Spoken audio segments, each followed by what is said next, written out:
If you have a multi-dog household, it's usually easier to train one at a time at first, with the dog that you're not working with either in another room or somewhere where they can't run in on the action and distract the dog that you are working with.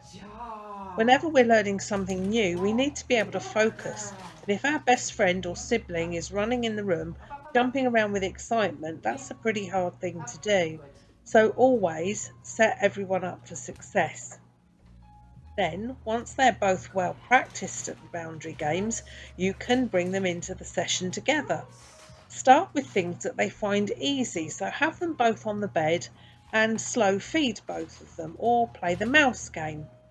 Next, try things like walking back and forth between the two and rewarding each of them for remaining still. When you want to practice releasing one of them, stand near the dog who isn't being released. Say the other dog's name and release cue whilst repeatedly feeding the dog who remains on the bed. As they get used to this, you can always slow the feeding down, but at first you may feel that you are quite literally drip feeding, and that's normal. As before, keep it fun and light-hearted. If either dog is getting it wrong big time, then remember what we said earlier about failure. It's not fun and it's frustrating for us and for our dog. So if they're finding it hard, then go back to single dog training for a day or two and then try again. Or think of ways that you can make it easier for them to succeed. Have them wear their harness and clip a leash onto the one who's staying on the bed so that you can gently restrain them if they get off, so that they can't self reward by going off and having a private game with their pal. Or pop the bed inside of a puppy pen.